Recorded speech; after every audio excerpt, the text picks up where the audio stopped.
Welcome to the Heat of Command podcast, Mastering the Art of Fire Service Leadership, where we, your hosts, aim to teach you how to use introspection and self-reflection to be your most authentic, genuine self, leader, and human being. And now, here are your hosts.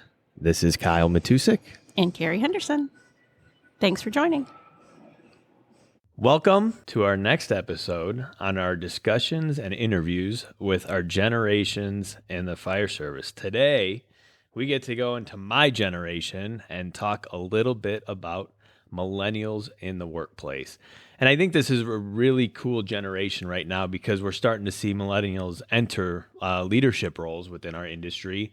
And so we're starting to see them on both sides, still within the blue shirts, the rank and file, but also moving up the ranks and starting to apply some of the leadership traits that they've developed over the years and bring those to the front lines and the forefront of progressing our industry. So today we are bringing a millennial on, and I'm going to have him introduce himself, but he is a firefighter with the Naperville Fire Department, and his name is Chris. So Chris, if you want to introduce yourself, tell us a little bit about yourself. Hello, thanks for having me on. Like I said, my name's Chris, and I work for the Naperville Fire Department. I've been there going on 13 years. Before that, I did a short stint part-time with the Elburn Fire Department. With the Naperville Fire Department, I'm pretty much involved in everything. I'm on our hazmat team, technical rescue team. I lead our cadet program. I help proctor the CPAT tests. Just try to be involved and help out as much as I can and raising the next generation of fire service with our cadet program. That's probably my crown jewel that I value the most, is that program, because seeing kids come into the fire service and not know what a fire hose is and then leaving so skilled that you want them on your crew, it's just awesome. So that's probably my bright spot of the fire service and what I value most. Well, I think that'll give us some great insight, especially that you get the opportunity to work with, the young kids coming up into the industry and not even in the industry, correct? As cadets, they're too young to even get the job.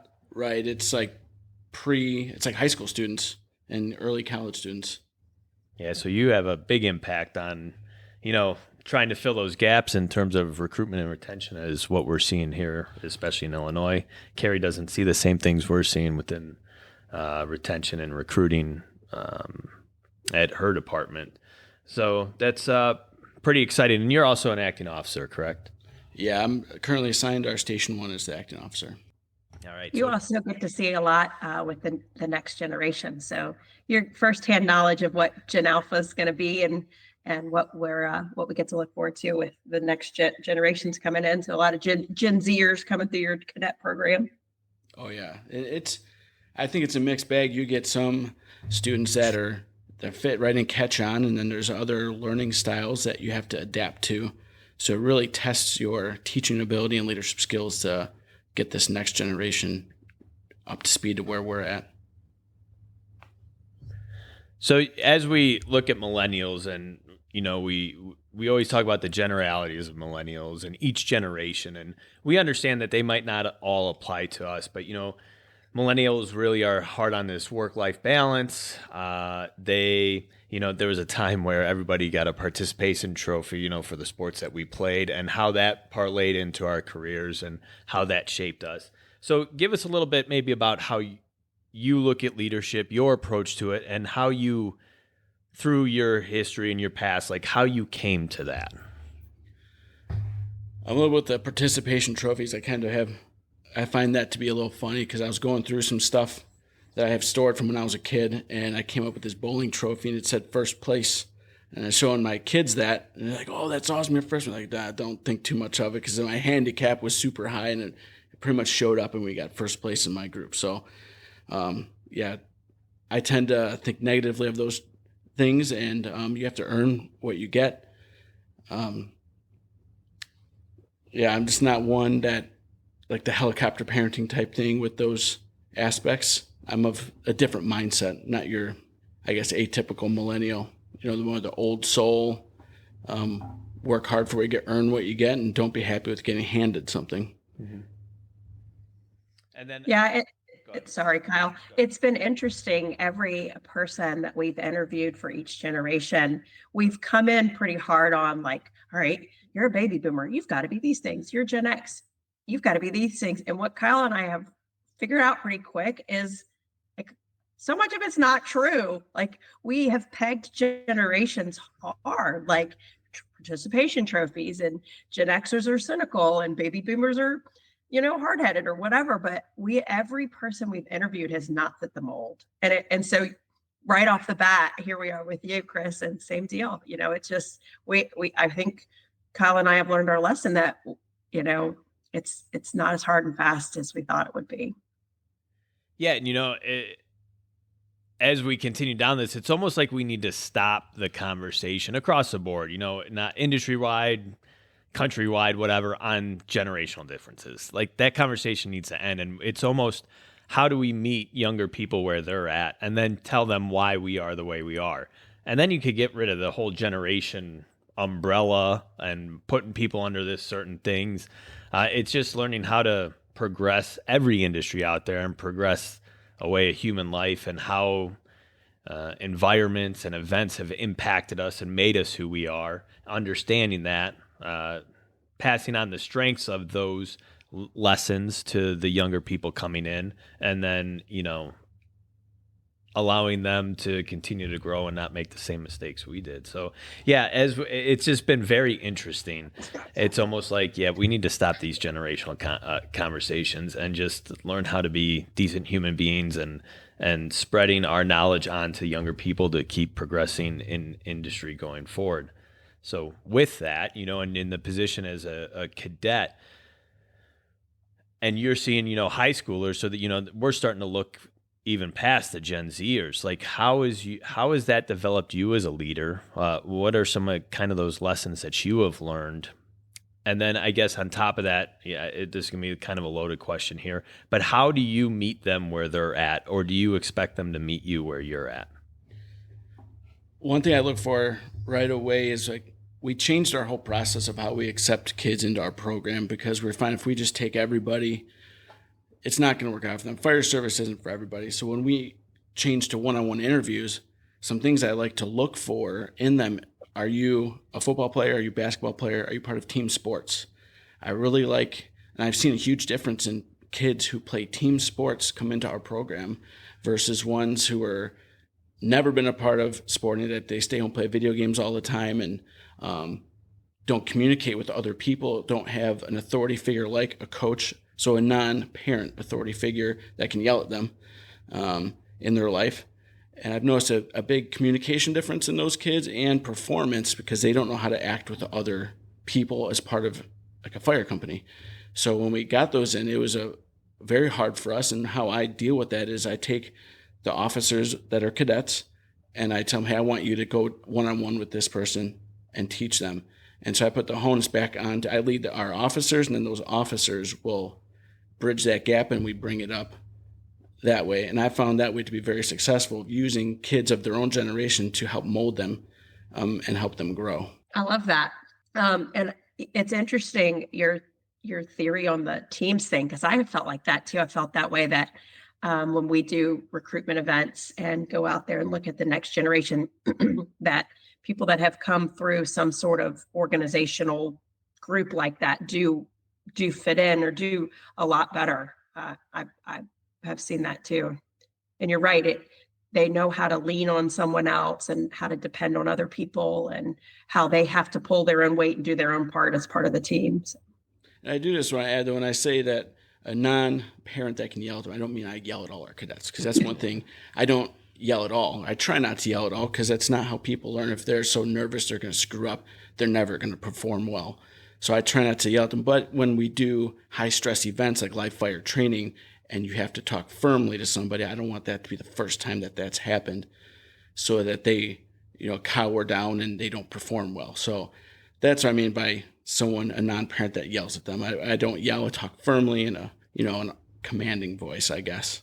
No, I knew what you meant. It's I keep saying kids, but it's individuals that have grown up or been a part of something where they've had to get feedback regularly. So they're used to getting feedback from someone that's not mom or dad. So yeah, it makes sense. Yeah, and I think, especially last year when I learned about Fairfax County and what they're doing as far as training, my mind's still blown on that. And I'm just like, I wonder if that's ever going to move, because I think it's very valuable, on what they explained very quickly, but how they flipped that script. I remember going through the academy, and I think Chris hit on it just excellent, the yelling and how people learn. And initially off the cuff, there's a lot of people that will say, well, if you're not getting yelled at, then what do we say, right? You're soft, you're weak, blah, blah, blah. And we're breaking those myths. No, we want people to learn. And we know that when we are taking this stance and this posture of yelling, people aren't going to learn. And people say, well, the military does it. Yeah, the military spends a lot of money into the psychology behind boot camps. And they have a specific purpose that they're trying to get out of these kids going in and through boot camp, and they invest in that process. They also keep them for 8, 10, 12 weeks and shut everything out. So it's a very specific way of learning and training, where the fire academy is not that way. You go home every day, and a lot of times I remember going through, you just get guys who like to yell at people because they can. And it's like, we're not teaching then. We're just being jerks to be jerks, and this is the way it is. And I like, we see somebody taking a leadership role, leading cadets, and our approach is changing, and that's called progress. And that's very, very cool to hear and see what you're doing with the cadets. Yeah, even the military is changing the way they're doing boot camps, and the responsibility that they give now to their brand new soldiers coming in. It's much different than it used to be. And I think if you're going to use a model where you're yelling, if you don't understand the science or the psychology behind it, then it's probably not practical application for you to use. Now, don't get me wrong. Sometimes we yell, but for the most part, adult learners, we are hiring adults. Yes, some of them are very young, but they're adult learners, and we have to figure out, how to best teach them. Yeah, and I came through and I grew up in the fire academy and first department where yelling was pretty much the norm, and some of the training was punitive. And I know how I respond or didn't respond to that. And so when I deal with either new probationary members or our cadets, I do the exact opposite, because we want, like we talk about recruitment and retention, how do you retain people? It's you make an inviting atmosphere, comfortable atmosphere, because our job, it can kill you, and you want to be at closeness and be able to trust the person next to you, whether it's their first day or it's their last day. And I think that having that atmosphere with the new people and building that, it's invaluable. Yeah, I've seen a lot of recruit academies. I've been in training a long time, and I've seen it go both ways. And there is 100% time in the academy where you stress recruits, because people need to know what their stress response is. How do they handle it? Do they freeze? Can they work through some of that? All of those hormones that dump when you get nervous or stressed or scared, they have to learn to work through that. But if they come from a place first where they've been taught in a environment where they can really learn the skills, and then you stress them, they're much more likely to be successful when that stress reaction hits them. They have to work through it. So, all right, can I ask a question now? Okay. So millennials are fascinating to me, because I'm barely a Gen Xer. I'm like right on the cusp of Gen X and millennials. So I have a ton of millennials. She wants to be a millennial. I'm just going to throw that out there. No, I grew up with MTV. I'm Gen X. We're the micro, right? We're the Oregon Trail, right? I like that one. Yes, we're in between. That's right. So there's lots of questions that I have for you, but one thing I was thinking about is, I read that millennials probably were the first generation that wasn't as interested in, like, the primary goal in probably most baby boomer and Gen X was like advancement, like got to advance, got to climb that ladder, where millennials started hey, I want to do something for the greater good. And I've heard some parts of that, I think, is what you've been saying, like you're working with these cadets and you're doing all these things to be involved in your department. And it sounds like maybe that's probably a quality of yours, is just having the opportunity to contribute to the greater good. And maybe your first priority wasn't advancement. It was do all these other things, and advancement's great and it's rewarding, but like, how do you feel about that? You have to agree a little bit. When I first got hired, our training lieutenant his name was George Highland, and he was, I think, just promoted to lieutenant shortly before that, maybe within a year. And he had some years on, and he told me, and something that stuck with me, is that he wanted to wait until he had at least 10 years on the job before he tested to get promoted. One, it does a couple of things. You get to learn about the city, learn everything about the fire department, you hone in your skill, and then it also gives you credibility with the other guys. Because for us, you can test once you have 5 years on. So if you are 5 years, you test, maybe do really well, you get promoted, but you're just got hired like in 5 years. That's your beginning. So why would someone want to work for an officer that only has 5 years and is viewed as a kid almost? So I took that and let's work a while until you get promoted. Learn your job, learn your skill, build trust with your members, build credibility with your members that you're working with, and then look for advancement. One thing, my dad, who was also a fireman, he was a lieutenant, and he tried to be attested for battalion chief and chief. And he told me that always try to achieve the highest level of success you can. And so I interpreted that initially as, well, I better get promoted. And then I looked back at that and I'm like, well, maybe I need to be a really good blue shirt, a really good backstep guy, or a really good engineer before that is something, being an officer is something I should do. So I took that to heart and I worked really hard, and I feel very confident in my firefighting skills, my engineer skills, paramedic skills. Now I'm probably an okay paramedic. I haven't been on an ambulance in a while, so I would not call 911 expecting me to show up. Say that tongue in cheek, but it's what you practice. And so yeah, that as far as advancement, I felt like I had to earn that more versus something that would be because I have X amount of years on, I should be entitled to me. And that's how I feel about promotion and seeking that out. Good stuff. Super, super, super well said. Yeah, we asked us.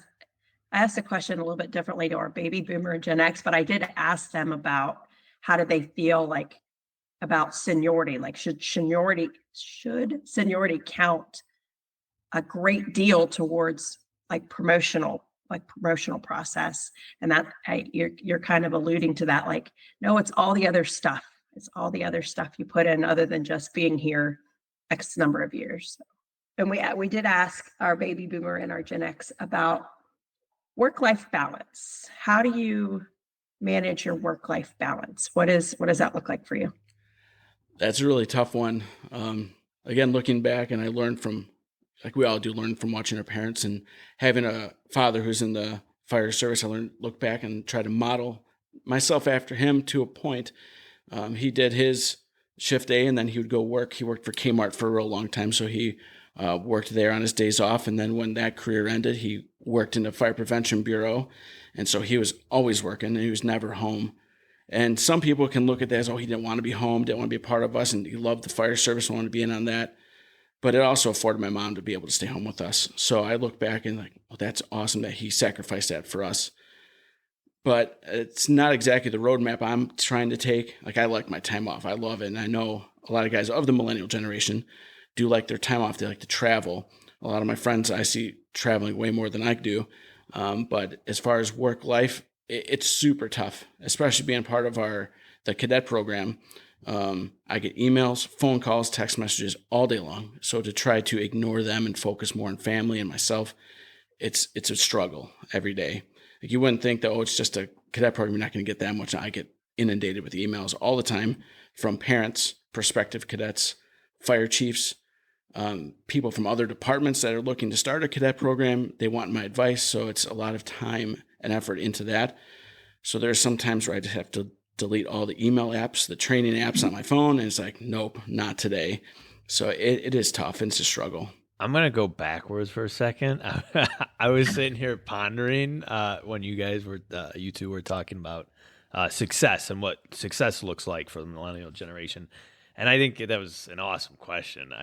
It really got me thinking like, wow.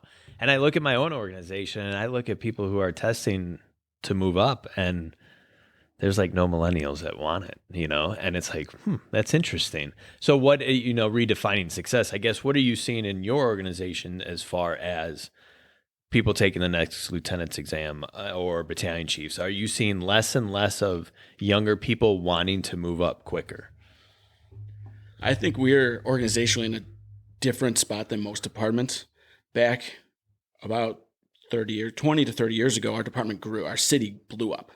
So if anyone listening is familiar with the Chicagoland area, we know 20 years ago, Naperville just blew up from like 30,000 to 100,000 people. So we added 20 people in one hiring group and 20 people in another hiring group. So we had large hiring groups who are all now retiring, and we're hiring more. So people of my era, so the 10 to 20 year experienced people are the ones testing. So it's all younger people that are testing. There's really not too many people that are, 50, 55 years old that are first time test takers now. It's all people 27 to 40, 45 that are taking the promotional exam. Hey, it's really interesting times we're finding ourselves in, isn't it? It is. We have a lot of really young folks that are eligible now to assess. And it's interesting because we do like a practical component, a role play exercise, a written test, and then you get some points for a little bit of points for like some classes you've taken and degrees and stuff like that. But the majority of it is a practical exercise. And man, our young folks are just smoking it. They're just killing it. You can tell that they've really worked to perfect their craft, and they come in and just, I've been very impressed.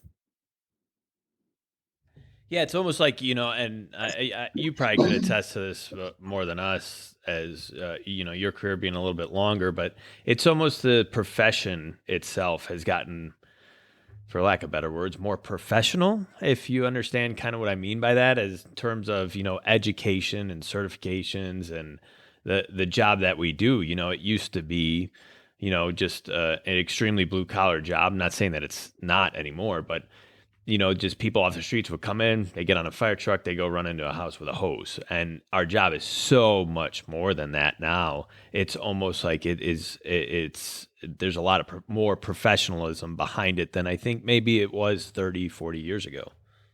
Yeah, I agree. And the culture forced that, the lightweight construction and furnishings changing and us just, and also the technology. We have all these science and information at our fingertips to be able to learn and do so much more research and really, you can study our jobs more than you probably ever could before. And there's so much more out there to learn. And some of our younger folks are just, and I'm not saying our older folks aren't doing that. They 100% are too, but the younger folks, man, just are excited, and they're just so into it and bringing such cool stuff back from classes that they take.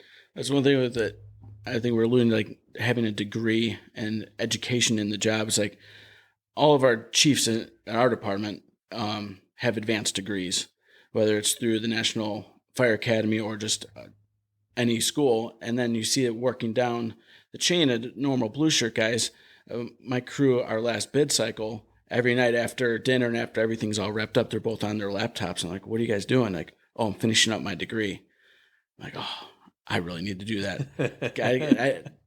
I don't want to do it, but it's like, to keep up with everybody else in society, you have to have a bachelor's degree. And so it took me 10 years to get my associates through different means, because I, had to grow up, get a job, and then go back to school. But yeah, it seems like everybody nowadays has at least a bachelor's degree. And to be competitive in the promotional process, you have to have a bachelor's degree, and more so in the fire service, or fire science, I should say. But yeah, everybody's been preached in society forever now, is to have a degree. Right. Yeah. So what, Kyle, you good? We shift gears? Yeah. Okay. Millennials also started kind of a little bit of cultural change and flexible schedules where I feel like baby boomers, Gen Xers came to work. We're going to work whatever schedule you're going to tell me to work. And I think millennials have figured out that there are other options out there. So, I say this line all the time, like, why would you work Christmas and your kid's birthday every year for the next 20 years when you could work in the Bahamas on a boat on your laptop, right? But millennials kind of first got into that, like, flexible work schedules. And I know it's really hard in the fire service to come up with a shift schedule other than what kind of we have, because we have to staff trucks. We have to, we have to be there for our citizens. But what is your thought on like different work schedules or like different shift stuff? That has been a topic of conversation we've had around the firehouse. We do have like a very unique schedule. I love it. Kyle and I were talking before we started recording here about working a 5-day work week. And I'm like, I can't do that. Like, I love having my 2 days off.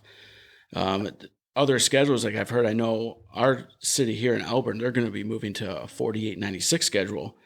I'm like, well, I can't work 48. I'm getting too old for that. Being a young millennial, getting too old for a 48-hour shift.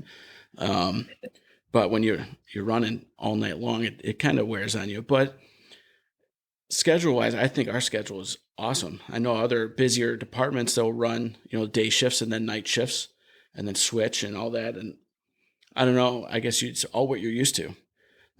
To work in a boat in the Bahamas on a computer sounds awesome. Maybe one day. And I tell my wife all the time, I wish I could work from home. I hear all these people working from home. Just send a fire engine over here. I'll drive it all the way out there.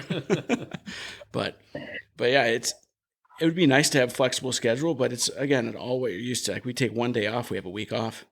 We're very fortunate in Naperville. They give us a Kelly day every 9th shift. So once a month I have a week off. So I can't complain too much about that. I love our schedule, honestly.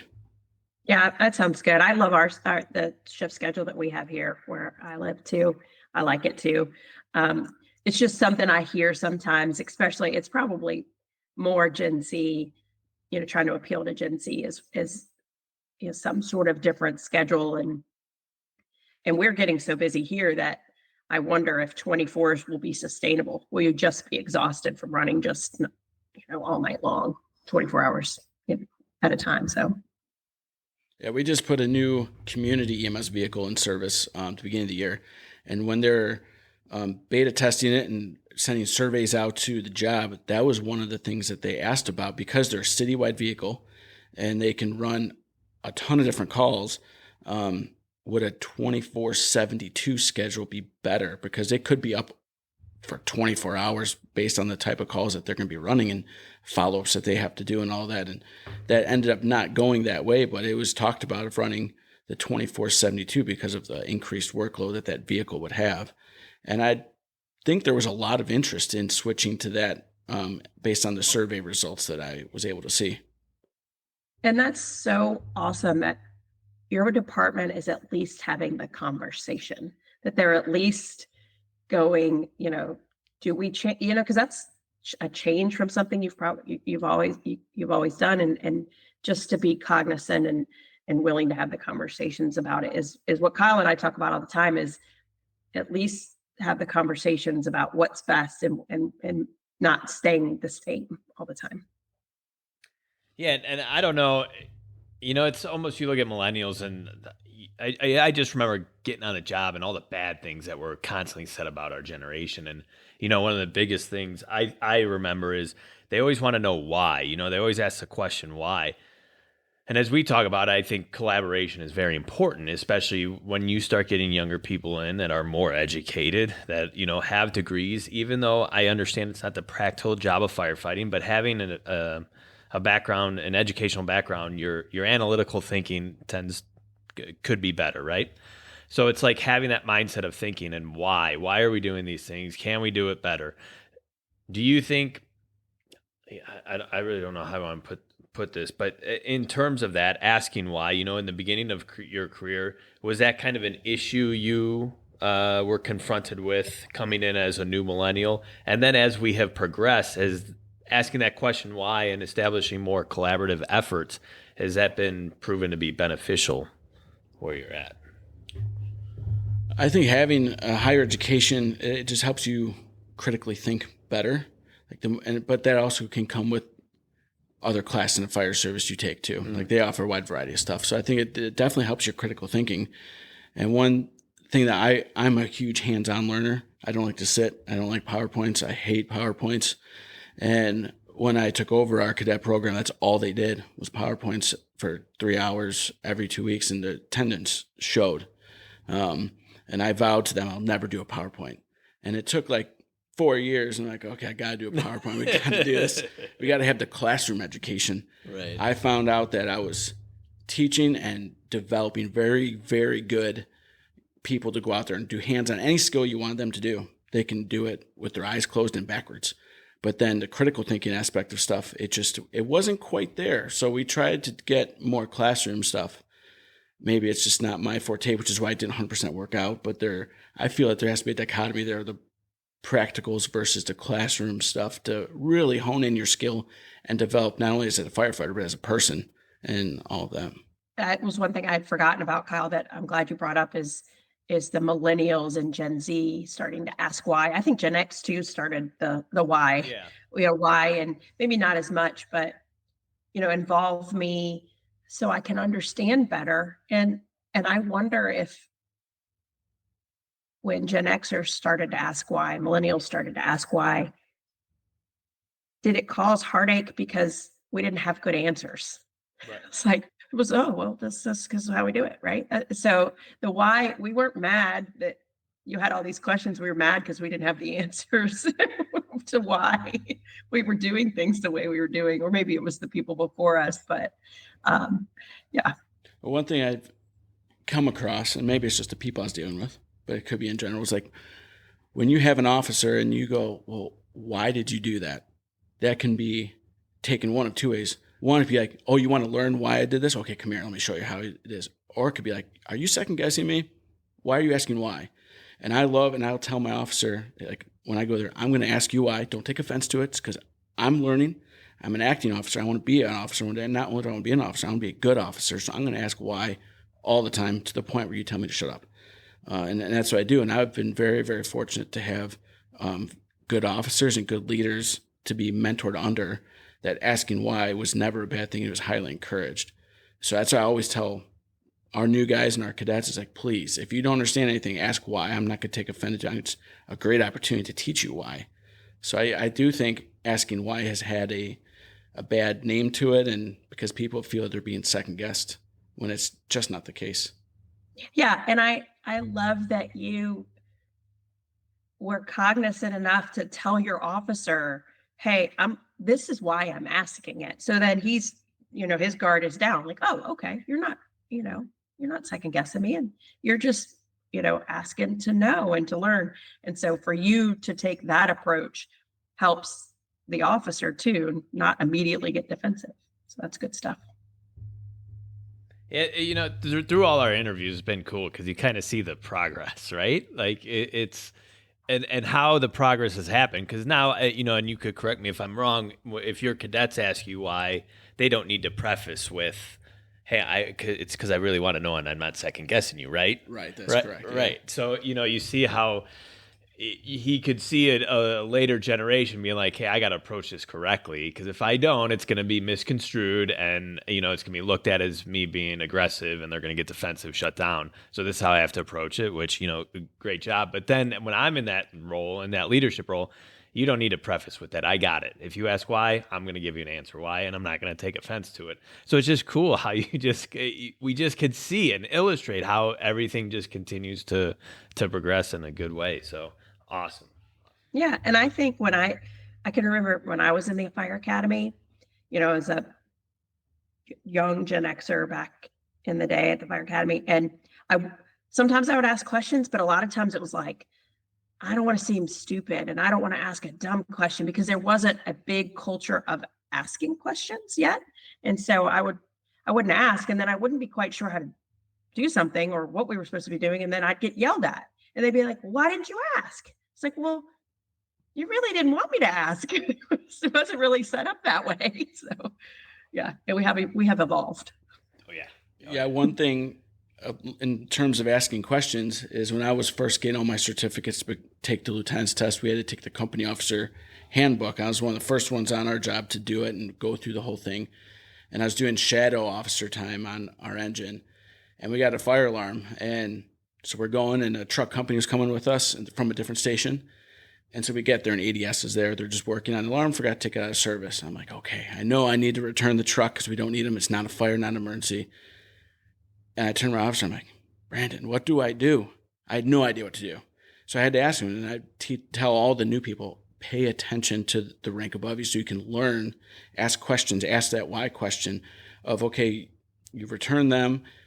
This time you can take an alarm out of service. This time you cannot take it out of service. Like, why are you doing that? What is your methods behind what you're doing?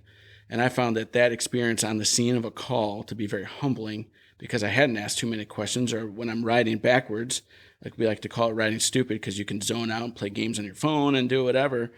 Like riding backward, anytime I'm backwards now, it's a job shadow day. I pay attention to what the officer's doing. I pay attention to what the battalion is doing so that when I'm required to do something, I don't have to ask, I can do it, think ahead to what the needs of my officers are. And I try to portray that to all of our new hires as well. So good. So good. Kyle and I talk a lot about like introspection and like figuring those are words everyone can live by right there. I think. I want to hit on real quick, Kerry. I don't know if you had anything else, but I want to hit on the independence or being dependent, because we hit it on with both the other generations, and it'd just be cool to get your opinion on this, Chris, and just seeing where everybody's at. But as far as, your career and your professional development and all this, we look at baby boomers and Gen Xers, and they were very independent generations. And even that crossover micro generation of, in between Gen X and millennials, kind of the same thing. Latchkey kids go, you just had to be home by the time the lights the street lights went on, and you were left to your own decisions and own will without any direction, which enabled a lot of dependence. But as that started to shift, we started losing some of that independence in early childhood, which I think is a good thing. But then people started becoming more and more dependent. So kind of what are you seeing in the cadets as far as being more dependent on needing that strong leader mentor? They're not going to be so self-motivated. You have to apply some of that. And then you personally, like, what's your stance on kind of that independence growth versus having a strong leader mentor in your life that can help guide you? As far as it goes with our cadets, I think there is there's not a consensus. You can't blanket statement all of them. I have some that show up an hour to 2 hours before our meetings to get everything set up. They're very motivated to do stuff. Then I have other cadets that show up 5 minutes before and hope that somebody set their gear out for them. So there is a difference in kids or young adults that their motivation level is different. For myself, when I grew up 1st through 8th grade, I was homeschooled and then went to a public high school. And so as far as book learning, for me, I'm a very independent learner. I'd rather study by myself and do things by myself. When it comes to practical stuff, I would rather have a partner and be dependent on someone else. Hey, let's work through it together. But as far as like studying and book work, I know when we have our promotional testing, there's study groups that get together. I never participate with them. I'm very independent in like that style of learning. But as far as this next generation coming in, I can see some are very good independents, some are very good leaders, and then there's others that need that external motivation to get things done. One thing I was a huge listener to is David Goggins. I'm sure a lot of people are familiar with him. And one thing he spoke on that really hit home with me, because I was big, I may not look like it now, but I ran a lot of half marathons and a lot of races, obstacle course races. And I always had to have my earbuds in, always had to have music and listen to that. And one thing he said was like, well, what if your phone dies? Or what if your headphone batteries die? What are you going to do then? You're just going to stop? I was like, that's a great question. You need that internal motivation. So I started running without any music whatsoever, just listening to outside and my footsteps and breathing. And so I try to get that internal motivation and carrying it over into other aspects of my life as well. And I think it's a great strength that you can have above someone else who needs external motivation. There is so much hope for the world. Listening to everyone that we've talked to that's like, I'm getting to be an old lady now, I feel like, but like, I just love talking to millennials and Gen Z and just all the self-awareness that I did not have for so long. It's almost like we need to find that person who's like really salty and is like against everything we're saying to help us with our points. But so this is a good thing. The future is looking bright, right? It is. Did you have any other questions for Chris? No, I don't. I just thank you so much for coming on and chatting with us. It was good stuff. Lots of good stuff for our listeners today. Yeah, you got any final thoughts? I know we covered a lot of stuff. I guess one final thought is like I've listened to every episode of this podcast, so long-time listener, first-time caller aspect here. So those original, we're going big, yeah. And I think for any future listeners, anyone listening to this current podcast right now, is what these two preach, that introspection, authenticity. You have to have that. It's very important. It's not something you can just, it's a podcast, I'll listen to that, motivate me for today. I think it is something that needs to be practically applied to your life every day. So a big kudos to you guys for taking this to the forefront of speaking at conventions and developing this podcast. I think it's awesome. I've definitely learned a lot and very privileged to be here with you guys on this podcast. So thank you.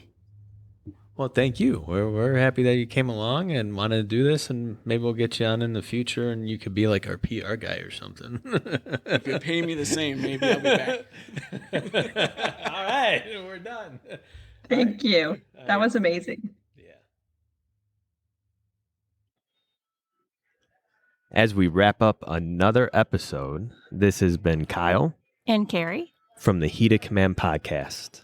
Thank you, as always, for listening. Please make sure to follow and subscribe on Apple, Spotify, and YouTube. And as always, we love the feedback. Keep it coming. See you next time.